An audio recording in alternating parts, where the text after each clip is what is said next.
everyone, and welcome into another episode of A Walk with the Warhawks. As always, today's episode is presented by Raising Cane's, located on South Clack Street right here in Abilene.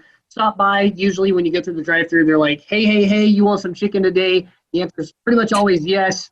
Get some chicken. Extra sauce for me, obviously, but Raising Cane's, a proud partner of McMurry Athletics, a proud sponsor of A Walk with the Warhawks. So welcome to the show. I'm Mike Ezekiel, the host for today. Our guest is a special one from the esports team, but not just the esports team. He's had quite a journey at McMurry, played football for a little bit too, and now is on the esports team. Seven Wilbur. Seven, welcome to A Walk with the Warhawks. Thanks, Mike. How are things going for you today? Going great. Smooth, just like always. Hey, a smooth day for you, and hey, a smooth start for the Valorant team, starting 3-0. We'll talk a little bit about that as we go on, but looks like you're coming to us from your dorm room. Yes, sir. All right, sweet. All right, well, busy day for you today. A lot of classes, I'm sure. I only had two, so, that's why it's pretty smooth. Okay, dude. Easy day then. Yeah. Well, Seven, you're a sophomore here at McMurry.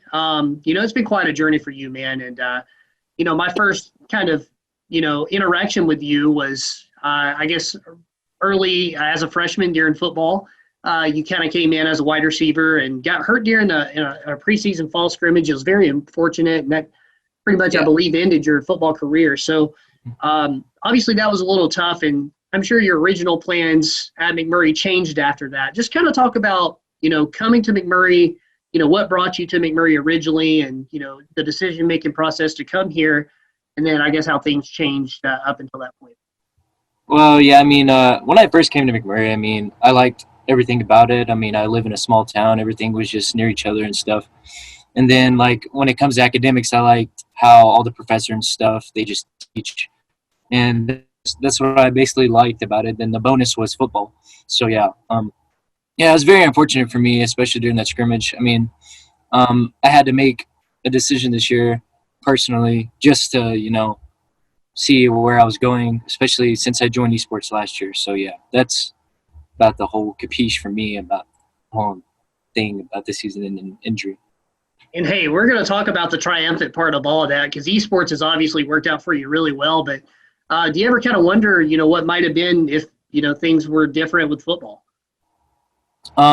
If I wouldn't have got hurt, I don't think I'd be anywhere near the esports program or anything. I think I'd just solely just stick to football and just try to get better at that, just like how I am with esports now. So, yeah.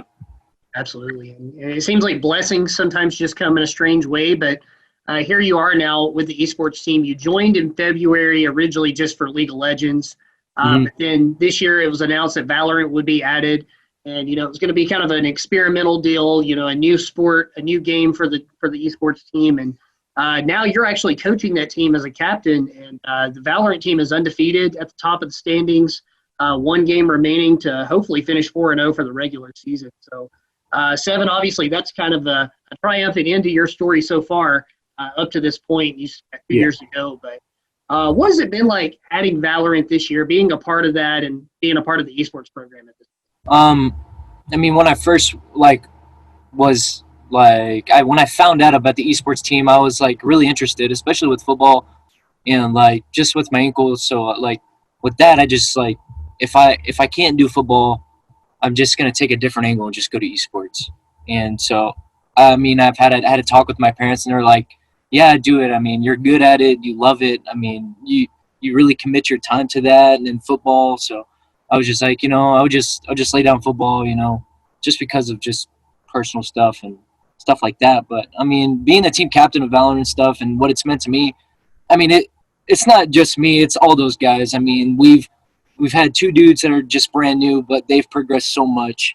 And me personally, who's had 15 years of experience from playing Counter-Strike when it first came out, then coming to the Valorant point of view, it kind of gives me that feel. But just talking to the guys, too, they understand me. They all have confidence. And, they're all willing to listen and just wanting to win. So that's what I like about the esports program. Everybody's there for a reason. Everybody's committed. They're dedicated. We're just all on one mission, and we just want to win. So, yeah.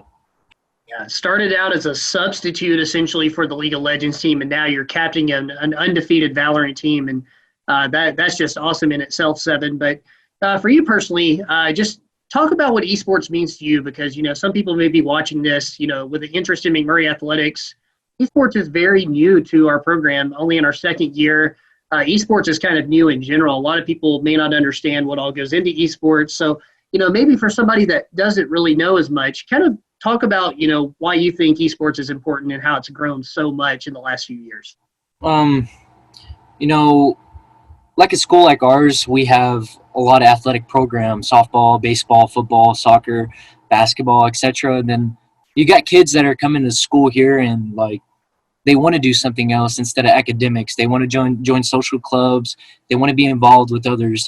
They feel welcomed. And that's what esports does, especially for kids who played video games ever since they were young, or they did it throughout high school and they really loved it.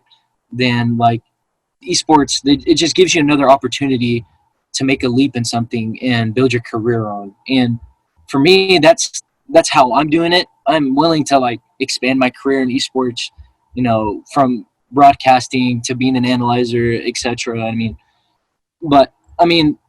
It just opens a lot of opportunities, especially for young adults like me who love video games, committed to it, and just want to keep just building and building that progressive, strength, than just having that good gaming IQ that you really want. So, yeah. And I think what the coolest part for me was, coming to one of the events, watching the games, and just seeing the amount of communication that goes on. It's not just a gamers club or anything like that. It's competitive. Yeah. You have 5 or 6 people in one room with headsets on, talking to each other and communicating. And if one person does the wrong thing, then, it could doom the whole team. So I always thought the communication aspect of that was so cool, and just how competitive and professional it is. And working together as a team, that was really cool. Yeah. Something else I want to ask you about too, you kind of mentioned it. So when you're not playing, because obviously Valorant doesn't play every day, you have Overwatch, you have Rocket League. For some of those games, you actually broadcast or shoutcast those games. Talk about, how much do you enjoy doing that? And, what kind of got you into, I guess, the voicing part of it? So me and my dad, we went to one of the ESL CSGO tournaments, and it was G2 versus Australia. So, those are 2 big organizations in the esports world right now. And, I got to see a bunch of, my stars of esports, like Shroud, Stewie 2K, Nothing, Kenny S. They're just a bunch of guys. I don't want to get into detail because nobody knows them. But, when we were there, we were front row seats. The speakers and the flat screen TV and just them right there. And just hearing the broadcaster just speak and just yell and just be excited about everything and just being caught in the moment. That's what really got to me. And I was like, I could probably do this. So I was like, I love to talk to people. I love talking about things. I love discussing things and pointing out some things that people did wrong or what they're doing right. So broadcasting and shoutcasting, I'm new to it, but I love it. So, yeah.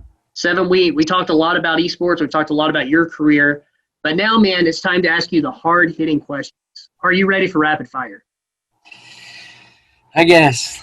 Let's do it. All right. You sound a little not too confident. Okay, I'm pretty confident. I won't lie. Okay. All right, I think you're bluffing. I think you were bluffing. All right. Well, rapid fire. Let's go. All right, Seven, it's time for rapid fire. First question I got to ask you, and this is a hard one. What's your favorite number? 7. So obviously, not only is your number 7, that's your jersey number, and 7 is your name. Talk about the origin of your name and where it came from. Hopefully this is not a long story because I have 3 other siblings that are girls, but so my oldest sister, she was born in Childress, where I initially live. It's just 30 minutes from there. Then my second oldest sister, she was born in Mississippi. Then my dad, when he was stationed over to Germany, that's where I was born. And at the time, Germany, there was a popular name, Steven or Sven. It's one of those 2. Sven. But I always, Sven or Steven, yeah. But usually people said Steven instead of Sven there. But at the time, my mom, she had a nurse, and she would it was her best friend, and his name was Evan. And he was like, if you don't have any other name ideas, just name me after him. And I was just like, I'm glad, my name's not that. But my mom was like, I'll talk to Lucas about it and see what he thinks. But then my dad, he had a best friend, and his name was Wes or Wesley, but he just called him Wes, just short. And he was like, I'll probably just name him after you, Wes. And he was like, that's not a bad idea. Then once they both started talking about the name and stuff, my mom and dad, they just kept bumping heads. And you know what? When they heard the popular name come into the conversation, they were just like, you know what? Why don't we just name him Seven? And so my name is Seven Evan Wilbur. I still got my mom's nurse's middle name, and my initials backwards is Wes. That's so cool. There's so much dynamic to that. That's amazing, man. What a story. And you were born in Germany. I also find that interesting. I got to ask you this too, Seven.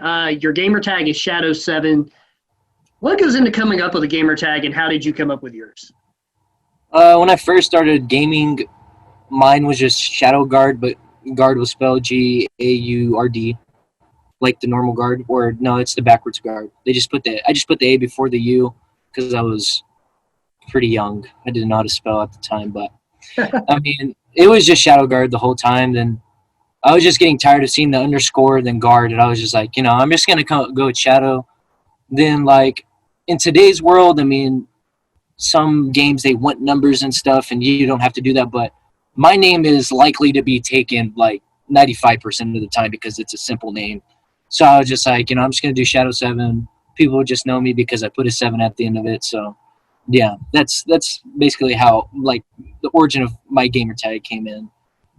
It makes a lot of sense. Yeah. And it's always interesting to see, gamer tags allow you to be creative, and I'm always intrigued to see who comes up with what on our esports team. It's always fun to see that. Yeah.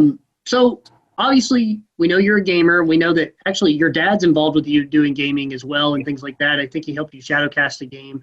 So that's kind of a family affair. But what other activities do you like to do with your families and friends? I mean, when we are all together, I mean, we just have a big family dinner. We just fellowship with each other and just catch up with each other because my second older sister, she lives in Colorado. Then my oldest sister, she lives in Amarillo. Then my youngest sister, she's still in high school. But, I mean, when we're all together, I mean, we just cut up, fellowship, just laugh. Then, I mean, we usually go to an activity center we have in Wellington, and we usually play basketball, bowl, and just rock climb and stuff. I mean, that's about all we do and stuff. That's great. That's great. Yes, that's awesome. Final thing, Seven. What's your favorite thing about McMurry? The campus, the people, teachers, everything. I like everything about McMurry. It's pretty. I mean, it's really smooth and settled. I mean, with the COVID-19 stuff going on, I mean, kind of sucks because I can't see their face, so I can talk to them. But I mean, I do talk to them after class, just to get a, half-face visual of what they look like, and stuff. But yeah, I love everything about it here. I mean, I do get a lot of allergies because it's Abilene, but yeah, I've never really complained about anything here. I think everything here is just perfect for me. I mean, nice and settled, small. And coming for you, I think that's high praise for Abilene because you were born in Germany, you've lived in other places, you've been all throughout Texas, I'm sure. So to say that about Abilene and about McMurry says a lot about the campus and the university. And Seven, that's awesome. And I'm glad that you found your role here. And Yep. dude, it's been quite a journey, man. So, just kind of sum up, how it's been so far and how you hope things turn out for you as you go on towards graduation. Just make good grades, stay on top of like my academic stuff instead of, just focusing on video games. It's academics, priorities, stuff I have to do, then priorities is stuff I have to do. But then video games for me always comes last. But then on my free time, I usually play them. But I hope I like can keep the the esports thing going. Getting more players involved. Recruiting players. That's coach's job. But us as esports players, it's our job too. To welcome the new players in, just make them feel like welcome. Well, it sounds like you're killing it, man, and you've kind of found your path despite some of the obstacles you've had to go through. But, man, Seven, we're glad to have you at McMurry, and thank you again for taking the time to come on the show. Yes, sir. Thank you for having me. All right, ladies and gentlemen, tune in next week for another episode of A Walk with the Warhawks. For Seven Wilbur, I'm Mike Ezekiel.